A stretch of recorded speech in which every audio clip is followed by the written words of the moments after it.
I just want to say thank you for all the love and support that everybody's been throwing my way, especially on the last video that I uploaded, considering that the amount of time that has been in between since I've uploaded means a lot. So, thank you. And as always, I hope you enjoy listening to today's stories as much as I did reading them.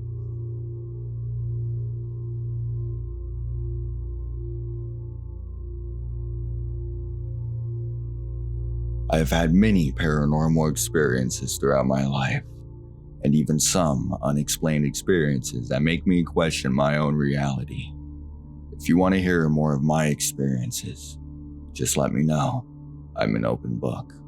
I call this one Keys for a very specific reason.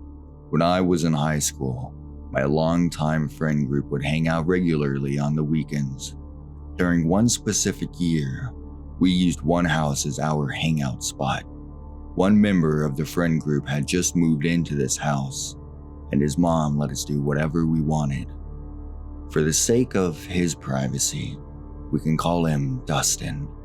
The other members of this friend group were not there for this occasion, so their names do not matter right now. I had an experience at Dustin's house that has stuck with me to this very day. Many experiences, actually, but this one in particular. I was at Dustin's house one night, along with his younger sister and his cousin. We were all sitting in his living room, all sharing space on a giant beanbag he owned. We were all excited that night because Dustin's mom had decided to stay at a friend's house that night, so we had the house all to ourselves. It seemed like a normal night until, suddenly, we all heard what sounded like a window breaking. It sounded like it was coming from Dustin's little sister's room. Then it sounded like someone was tearing through the room, throwing things all around and breaking everything. Dustin's little sister and cousin began crying and screaming immediately. In a panic, Dustin and I ran to his sister's room. We busted open her bedroom door, expecting to be greeted with whoever had just broken into the house.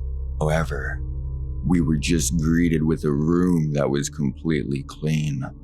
Nothing was out of place, and the window wasn't broken. We thought that maybe we mistook what room had been broken into. We proceeded to check every room in the house, only to be greeted with the exact same thing. No windows had been broken, and there was nobody else in the house. We were understandably confused by this. The four of us huddled together on the beanbag once more to console one another. That's when I heard it. The sound that would completely change my perception of the paranormal. Of course, I didn't know at that very moment that this sound would have such an impact. It sounded like a set of keys being dropped on a table. In this kitchen to our left, I jumped up to investigate, but once again, I found nothing. The rest of the night was uneventful, but we couldn't sleep.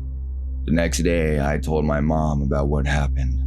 She entertained the idea and listened to the story half-heartedly. That is, until I mentioned a set of keys dropping. That made her eyes go wide, which obviously concerned me. She told me that she needed to tell me something. She told me that when she was in high school, some of her friends were a bit unsavory. Not only was she close to friends with a practicing witch, but she even dated a Satan worshiper. It may have been a rebellious teen choice, seeing as how she was actually very religious. He eventually asked her to join in on a seance or a ritual of some kind. She sat in a circle with him, but refused to say anything. She told me that during that ritual, things began flying around the room and scared her so bad that she had to run and never talk to that guy again. She said that she felt as though something may have followed her, though. She said she's always felt like she's being watched, and as if something was always creeping up behind her after that. So she told her friend that is a practicing witch about this event. Her friend told her that a demon may have tried to attach itself to her and that she needed some sort of protection. Her witch friend told her that she could help attach a protective entity to her. So her witch friend performed a ritual of her own. After the ritual was over, her witch friend told her that the entity was with her and always would be, that he would protect her from any evil spirits that may intend harm. She then told my mom that she would know even this entity was present because he would make himself known.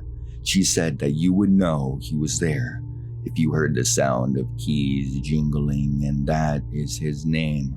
When my mom told me that, I felt ice in my veins.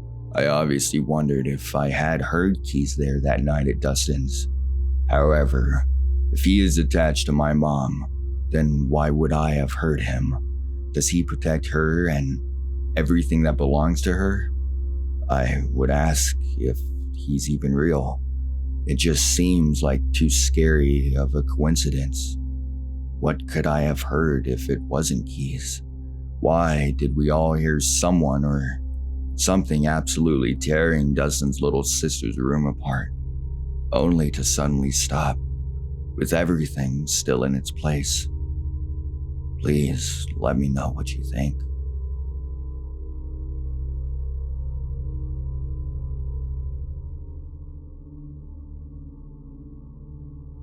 Hello, my name is Alexa, and I'm 35 years old.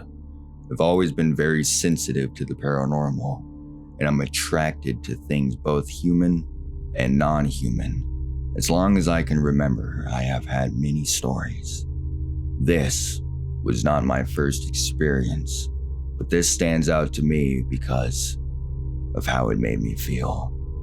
When I was a kid, about 11 or 12, I used to walk to and from school, and I would always take a shortcut through the local cemetery. One day after school, I was taking my shortcut through the cemetery as usual, and I tripped and fell. As I went to get up, I saw bare feet in front of me, and I immediately felt very uneasy. I stood up, and when I did, I saw what looked like a woman standing in front of me, wearing a white sort of nightgown, sort of thing that went down to her knees. She was barefoot, and she had long black hair, and she was looking down at her feet. I felt very unsettled by this. I don't know if that's the best way to describe the feeling I got.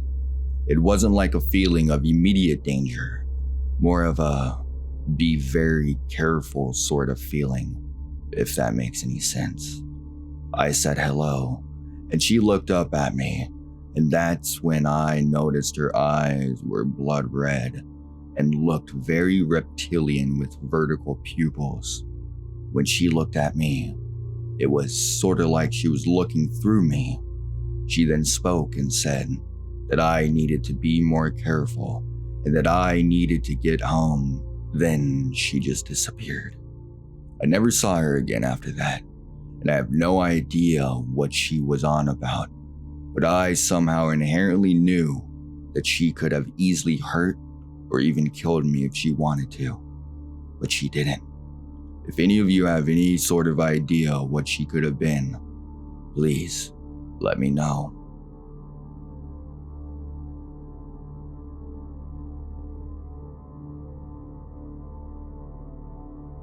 This is another one of my experiences with the paranormal. It happened in the same location as my last encounter I shared, Dustin's house. This time, we were hanging out in the garage. It was myself, Dustin, and two of our other closest friends, Brandon and Drew. The four of us were all gathered in Dustin's garage, simply hanging out and talking about all matter of high school problems. During the talk, Dustin had made his way to the opposite side of the garage. Next to the garage door, the three of us had noticed that this was strategic on Dustin's part. See, There was another light switch in the garage, right next to the garage door. Dustin had hatched a scheme to scare us by suddenly turning the lights out in the middle of our conversation. It was near midnight, and we were already wound up. It was guaranteed to leave us in complete darkness. However, this didn't go his way or our way either. None of us knew what was going to happen that night, so Dustin turned out the lights. It startled us at first, but we quickly realized it was Dustin trying to scare us. We asked multiple times for him to turn the lights back on. He responded with poorly acted confusion. He eventually turned them back on for us. The lights in his garage were very bright. We were blinded for a second and had to let our eyes readjust to the light. That's when we saw it. For some strange reason, when the lights came back on, the three of us on the opposite side from where Dustin were all facing the same way. We all faced the wall opposite the garage door. It was painted white, so it made this very noticeable to us. We saw a black handprint that was slightly faded. Just this lone handprint. Now, that may seem like it's easily explainable, which it definitely could be. However, what happened next can't be. The three of us mumbled to each other, only for a second, all asking if we remembered seeing that handprint before the lights went out. When we all agreed that we hadn't, Dustin asked what was going on, and we told him we saw a black handprint. He must have thought we were joking because he didn't take us seriously at all. He turned the lights out on us again. This time, we reacted with a little more anger, telling him to turn the lights back on. He tried to joke around with us, but we weren't in a joking mood. He caught the hint and turned the lights back on. When our eyes adjusted to the light again, we saw them. Multiple black handprints, all overlapping each other in a horizontal straight line, leading from one wall to the next. Every wall in the garage now had a line of overlapped black handprints. They were surrounding us. It looked as though something or someone had been running on all fours horizontally around us, almost as if it was circling us. Dustin saw them as well. The feeling of terror and panic set in for all of us. We trampled over one another, trying to escape the garage. Drew pushed his hands and his head into my back, ramming me through the door into the house. The three of us just spilled onto Dustin's living room floor. We couldn't catch our breath and kept shouting nonsense to one another, trying to make sense of what just happened. We all had a hard time calming down. We tried to convince ourselves that it didn't even happen and that we only thought that we had seen the handprints. However, when we mustered the courage to check, we were greeted with the handprints still being there. The garage then became a restricted area for us when we all hung out. The only time we would go back in was to try to do our own investigating. We never cleaned the handprints off. I'm not sure if it was out of fear or anger or whatever had left them, or if it was just a reminder that it happened. Either way, it is still one of the craziest experiences I've ever had, and it will always stick with me.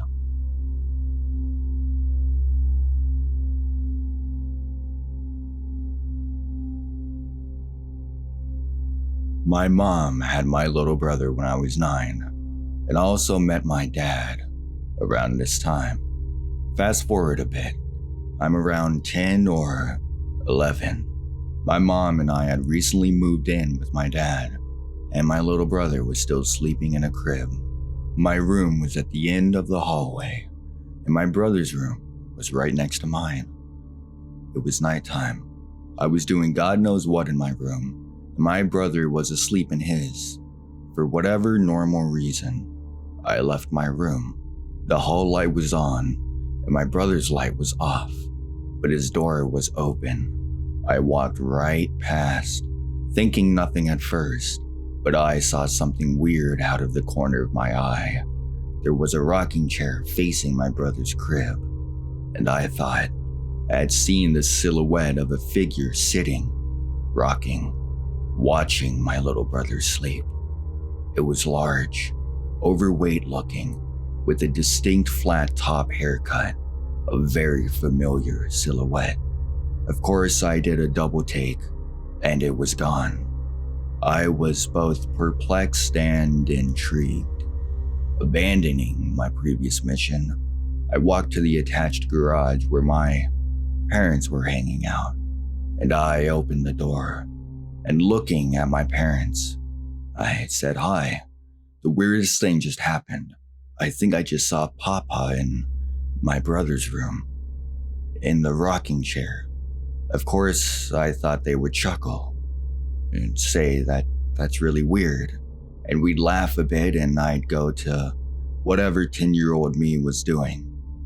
But they didn't laugh. Their eyes got wide and their mouths dropped open. They looked at each other and then back at me. I'm a little weirded out now. I'm like, what? They were silent for a minute. Then one of them asked if I was serious. I confirmed and reiterated my story. My parents then proceeded to tell them that both of them had also seen my papa, each on separate occasions. My mom also saw him in the rocking chair, watching my brother, and my dad saw him in the side garage door window. Apparently, they had told each other about their own personal experiences beforehand and laughed it off until they heard mine. Now we're all convinced we really did see my papa. I don't think this was a mass psychosis sort of situation because we hadn't brought up my papa in any conversation at all recently, which is why I thought it was weird and interesting that I'd seen him in the first place.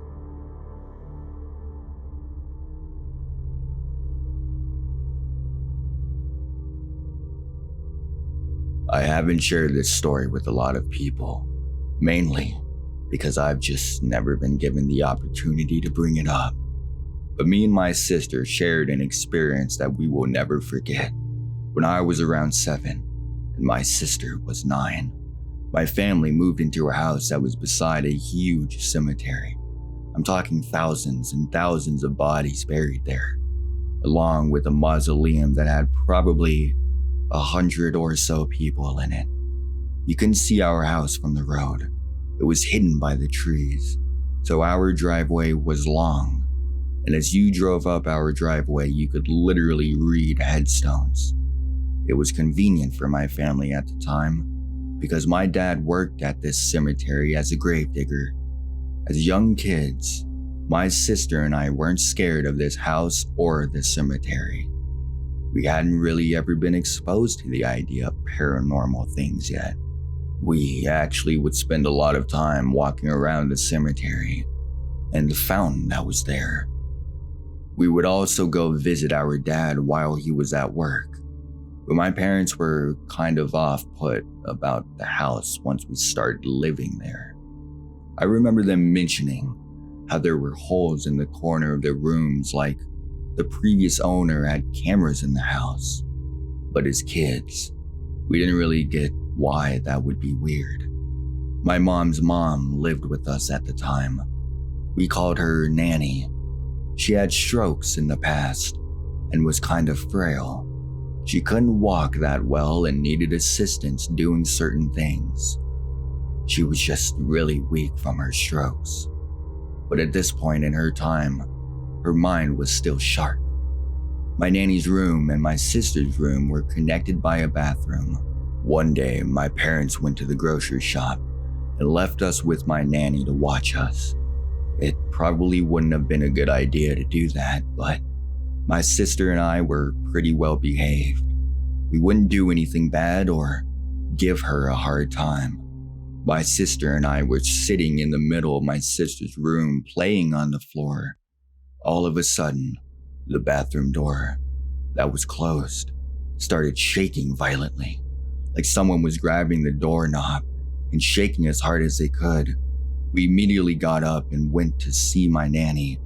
She was sitting in her room watching TV. We stayed in her room until my parents came back. I know for certain it wasn't her, because she would have said so. Even then, there's no way she would have been able to shake that door like that. She was just too weak. My sister had other things happen in that house, like figures peeking in at her through the crack in her bedroom door. We also would see a little girl with black hair, most of the time not even inside our house, mostly outside around the house. That's the only paranormal things that I have ever experienced.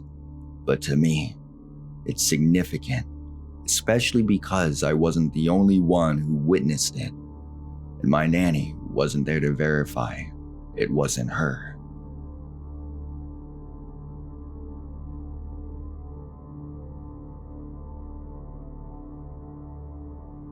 About a decade back, I used to work at a brewery.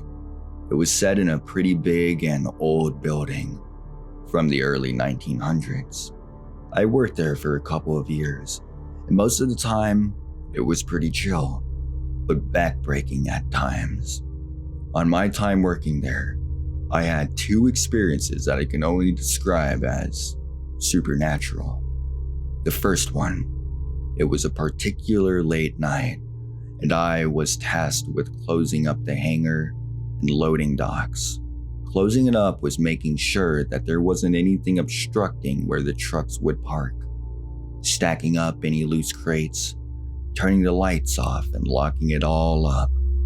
I was about done, so I turned off the lights, and as I'm making my way to the door, a beer bottle comes rolling towards me from the dark between the tall stacks of crates. It wasn't forceful or anything. It looked like someone gently placed it on the floor and just rolled it towards me. I didn't think much of it, so I picked up the bottle and placed it inside a half-empty crate. I turned around, and as I started walking, another bottle comes rolling from the exact same spot. Then another one. Tired and thinking it was a coworker trying to fuck with me, so I shout. I expected to hear laughter or something, but instead it was dead silent. I waited a couple minutes, turning on my flashlight, and I started looking around at stacks of crates for what I thought would be a giggling coworker. After searching every corner, I gave up. I was a little weirded out at this point, but I just picked up the two bottles from the ground and placed them in the same crate as the first one. I turned off my flashlight and shouted at the darkness. Just as I finished shouting, a crate full of bottles fell from one of the stacks and landed 2 feet from me, glass shards and beer exploding everywhere. The next day, I told my boss about it, and he said it was probably just a rat. The thing is, those crates, when full, probably weigh about 20 pounds. How could a rat push it? Talking to my coworkers, they told me that they've also experienced weird stuff during closing hours. My second experience happened again when I was closing the place. This time, I was closing the pub. When closing the pub, the last thing you usually do is restock the walk-in freezer. The freezer is probably just as old as the building itself, and it sits underground, right beneath the bar. I was down there, filling the enormous thing with kegs and crates. Being a very old freezer from a time when safety wasn't a big concern, the thing doesn't open from the inside. No handle, nothing.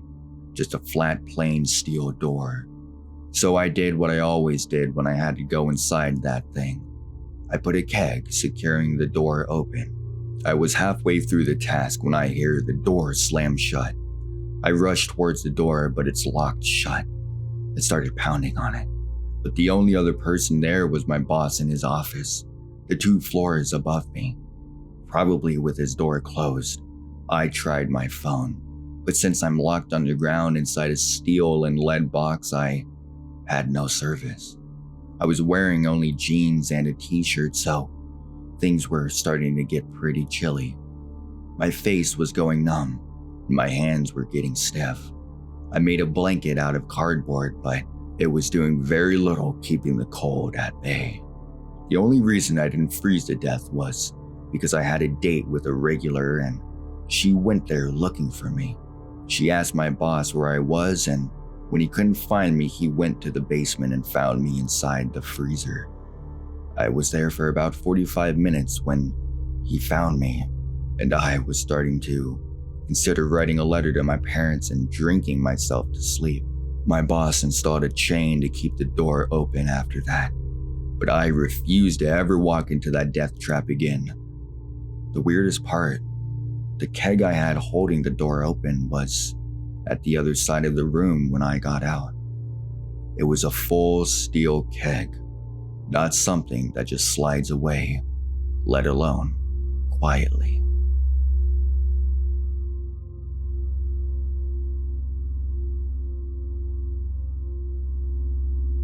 When I was in middle school, my mom was born in Cotonou, Benin, a country situated in West Africa, which was colonized by the French and the Portuguese. She told me a story that she's never told anyone else. When she was 12, it was a very late night, and she was sneaking up to see her friend by going to her house. It was a full moon and the streets were flooded. My mom was walking in an extremely dirty part of the city, which would be the slums. No one else was outside at this moment. The streets were dead empty. Suddenly, she felt a strong and cold wind force passing by when she spotted something in the distance, thanks to the street lamps. A pale white lady dressed in a long white dress, reaching her ankles with a blue belt around her waist. She was wearing a white veil or something white hiding her hair, according to my mom. Her brown hair was long and curly, and she was doing this creepy pose, her arms in front of her body with her hands joined together, and her lower arms raised a bit. In the most creepy part, she was smiling. According to my mom, the strong wind came from the lady who slowly was walking towards her. Obviously, as most would give in out of context, my mom, a little West African girl who's never met a white person in her life, was straight up horrified and felt chills, so she ran for her life to her friend's house. When she reached her friend's door and she turned, the lady wasn't there anymore. I always wondered and tried to come up with a logical explanation for this. First of all, I have a typical street West African mom who isn't the kind to make up jokes and lies to scare her kids. She doesn't even believe in ghosts. Secondly, I have no explanation to what a white woman would do very late at night in this part of the city where my mom was born, especially dressed in this way. My mom has been living in France half of her life now, and she's convinced, just like she was at that moment in time, that she encountered the Virgin Mary. As a child, she came from a Muslim upbringing. It's only when she came in France, she got into the Catholic faith. Now, she's in her 50s and is still convinced of what she saw.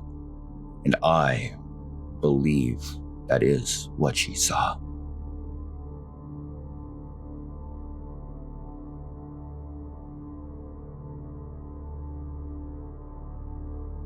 So my whole life, I've had minor experiences with the paranormal. Things like hearing someone say my name or footsteps when I'm alone in the house or at work. However, I have had two bigger experiences, and this is the scary one. When I was 20, my parents rented a house, let me take over the basement. My parents' room, along with my sister's room, had an office.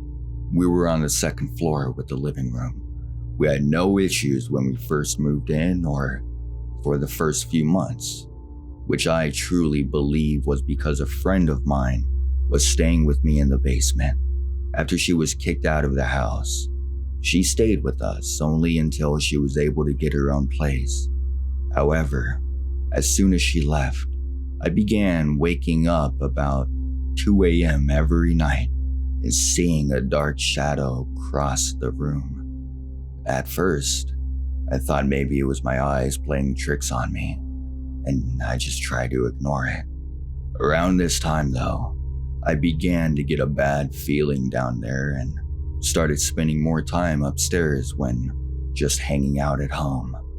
I was working at a pub, and so I would often come home during the day alone while my parents were at work and my sister was in school. It was at this time I started hearing footsteps walk up and down the hallway on the second floor, which I later found out my mom would hear if she was home alone as well. But whatever was upstairs felt peaceful. Now, this is gonna get a little scary. I started to realize that the dark figure I would see at night was getting closer. I didn't notice right away because it would just stand there, but each night it was about one step closer than the night before. Now, looking back, I probably should have moved into the office upstairs when I got it, but I didn't. The last night I stayed in the basement, I woke up to this black shadow on top of me. I felt as if though I could not breathe, and I started to panic while at the same time I couldn't move at all. It was terrifying. I felt like it lasted forever, and yet it was most likely only a few minutes. I took my blanket and pillow, ran up the stairs and slept on the couch in the living room. The next morning, when my mother woke up and saw me sleeping on the couch, she asked me why. When I told her what happened, she looked pale, like all the blood was drained from her face. Then she told me that at the same time she and my dad had a very similar experience, only strangely not as scary, more like a warning. We only used the basement for storage after that. To this day, we think whatever was upstairs was trying to warn my parents of what was happening to me downstairs.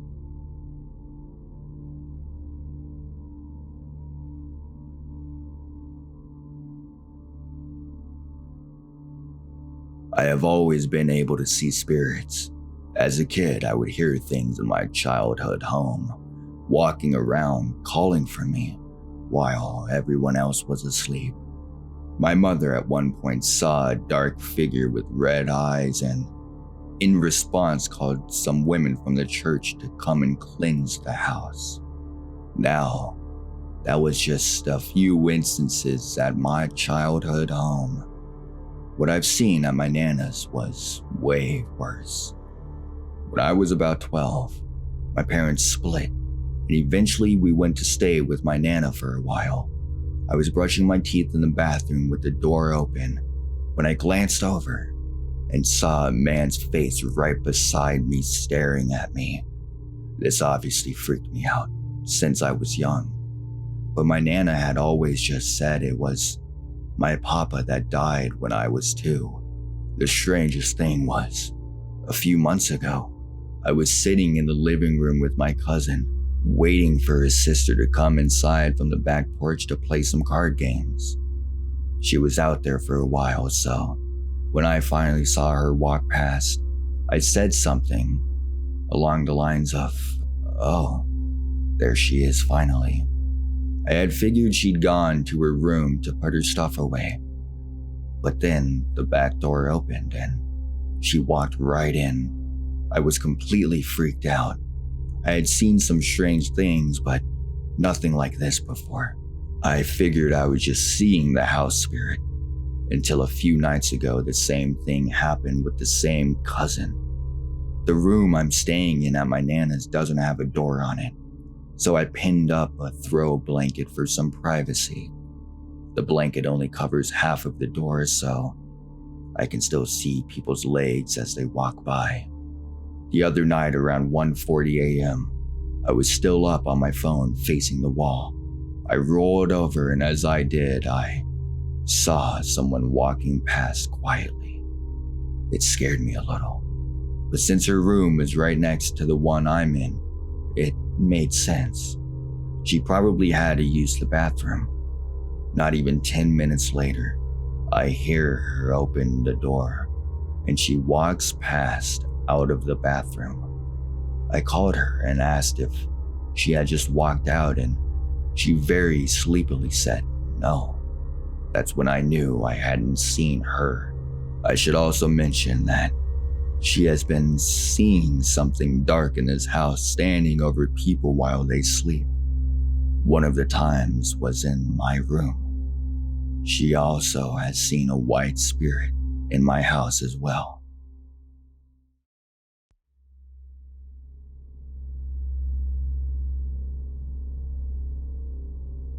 This happened 9 years ago during my husband's deployment. We lived in a military housing. It was just me and my 19-month-old son in this house. My aunt and I were very close. She died of ovarian cancer 2 months before my son was born. I stayed with her through hospice care. She tried really hard to stay alive until his birth. I'm glad she at least got to feel him kick and move around. That day was normal. I spent a couple hours chatting with a childhood friend, and then I just went to bed like normal. I get woken up at 3 a.m. to every door on the second floor slamming open at once. The force they slammed open, but holes in the walls. I nearly pissed myself. I sit up and freeze, trying to process what just happened. Silence. Then I heard my aunt's voice as baby talking and cooing my son from his room. My son is responding to each time I hear her voice. He's squealing, giggling, baby belly laughing, and shaking the crib. So I hear her. Baby responds. Hear her. Baby responds, and so on. This went on a couple minutes. I start bawling my eyes out because I've missed hearing her voice so much. I get up and start walking to my son's room. They're still continuing until I enter the room. Her voice stops. My son is all happy and riled up. I took him and we went to sleep downstairs. I was too freaked out to stay up there. I spent the rest of the deployment sleeping on the couch. The next day, my nerves were shot. I tried contacting my friend but didn't hear from him. I tried contacting my uncle to see how he was doing. Didn't hear from him either. I called my cousin and I just found out some horrible news about my uncle. I'm still dealing with survivor's guilt.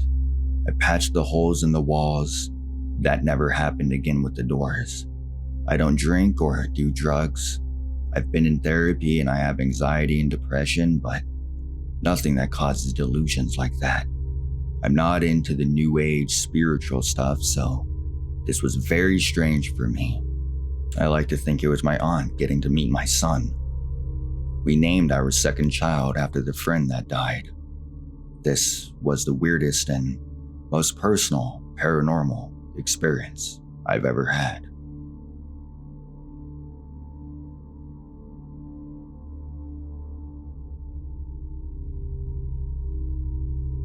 Thank you everyone for listening.